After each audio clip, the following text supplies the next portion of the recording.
What's up everybody and welcome back to the channel. I've been looking for something new to add to the channel and recently I've been interested in Dragon Age. I heard that Dragon Age Inquisition was on sale over on the Epic Store. Actually the game was free, and if there's one thing that I love, it's discounted games from major companies, so I jumped at the opportunity. I've never played a lick of Dragon Age. I didn't even know what the series was about, but I had an on and off interest in the game for the last few years. And with Dragon Age the Veilguard being revealed, I decided to jump headfirst into Dragon Age. It was time to see what this series was about. Now after looking at this timeline made by Calla Elizabeth, y'all should check out her channel and her Twitter/X page when you have the chance. But as far as the series, Inquisition takes place a little bit later as far as the games are concerned. But that's nothing new to me. I started with Mass Effect 3 and I played down to 1. I fill in the gaps as soon as I have the money for the other games. But damn, there is a lot of content out there regarding this series, but that's part of the journey. This is who I came up with for this experience. Meet Dusk the Rogue. I chose the human class because I like the idea of having an extra ability point from the start, and I chose dual wielding because I've always liked that style. I can't really explain it outside of that. Now I don't have any gameplay for the prologue. I had the idea for this video after the fact, but I'll take you along on my journey out in the trenches known as the Hinterlands. Now from what I understand about the story is that the main character has the ability to close the rifts that can summon demons to the world of Thedos. This ability also causes the player some pain, but they're just pushing through it. The hero eventually gets the title the Herald of Andraste, named after the prophet Andraste, the bride of the Maker. There's also the issue of dealing with the warring factions across the continent, so yeah, from what I'm seeing, things are pretty messed up in the world of Thedos. To deal with the chaos, Liliana and Cassandra re-established the Inquisition, an organization originally formed to defend against the dangers of magic and heretics. Now one thing I did know about Dragon Age is that you roll around with a party of 4, and if there's one thing I love, it's having a party to whoop ass with. I know you get more companions to choose from as time goes on, but I'm starting to learn how to use Cassandra, Varric, and Solus. But before I learned how to use my party members, I had another challenge to tackle: walking around.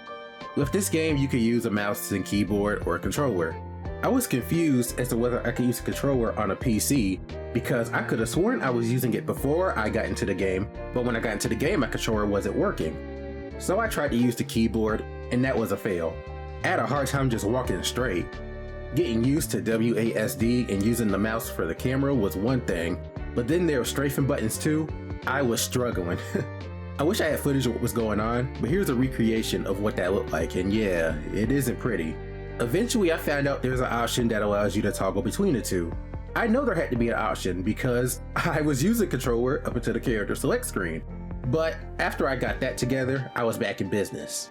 I decided to play on normal so I could have some challenge. I didn't want it to be too easy, and so far my gameplay experience has been interesting. I think I was playing alright, but I feel like I could clean up some of the mistakes I was making. I felt like I wasn't really using the characters right, especially Dusk and Solus, but I felt that some of that was out of my control. But sometimes Solus would run into the thick of the fight, and then he would end up 1v1ing a strong enemy and end up getting cooked. But I changed the settings to defend, so maybe that should keep him back. Outside of my character, I ended up switching to Solus the most, mainly because he's a mage, he's more of a support character, and I have experience with these type of characters. Cassandra and Varric can handle themselves for the most part, so I just let them do their thing. But Solus, I would actively try to keep him alive, and it seemed like just controlling him kept him out of trouble. But another thing that helped me was actually seeing the new power wheel for Veilguard, and thinking how it looks a lot like Mass Effect's power wheel, which makes sense given that both series were developed by Bioware, but that got me thinking, what if I treated this game more like how I play in Mass Effect? And it actually helped me adjust to the game a lot quicker.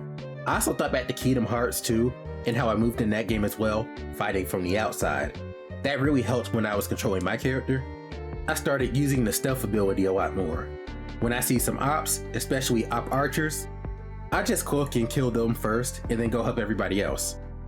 I haven't died that much. It's kind of hard to when you have multiple health potions. As long as you have some of these in reserve and you don't run into enemies that completely overpower you, you should be fine. The only times the whole squad died was when we ran into a group we were underpowered to fight against and couldn't run away from them. I've learned the lesson of staying away from enemies that have skulls on them. That means they are on a whole different level than you, and I messed around and found out. They will let you know the pecking order real quick. As far as the characters, I liked them. I wasn't feeling Cassandra at first because of her interrogating us, but I understood her skepticism. I got over it. Varric and Stolas are cool, but I can't wait until I unlock more characters. There's definitely some politics going on in this world, but nothing I can't handle. I'm ready to get to Val Royeaux and meet the Chantry. The one thing that's annoyed me so far is finding some of the objectives. For example, this apostle cache on this mountain outside of Winterwatch Tower. I hovered around this area for an hour trying to get up this mountain. I tried to access the higher ground by climbing the mountain itself. I tried to go through the temple, the gate. I was wondering if there was a cave that had some stairs or something that could get me up there. I was at a loss, so I consulted some of the Inquisition forums for advice, and it was here that I found out that it was impossible to climb this mountain. And worse, the flag wasn't even up there. It's actually located within the hills. All of that time wasted on a glitch. But with that, I collected all the caches. There's also a mission where you have to find a package along a river. I looked up and down this river for the package. I could not find it, but I just gotta take it out on this one because I forgot there's a post that you can send out that will reveal certain things. So that one's on me. But this is where I'm at right now, and I can say that I'm having a lot of fun so far.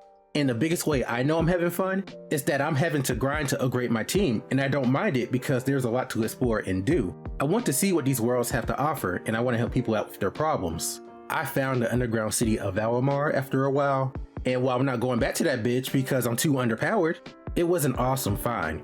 But I just wanted to share with you guys my journey so far. I'm looking forward to this journey through Thedas and building up the Inquisition. And I'm also excited to experience the other games in the series as well.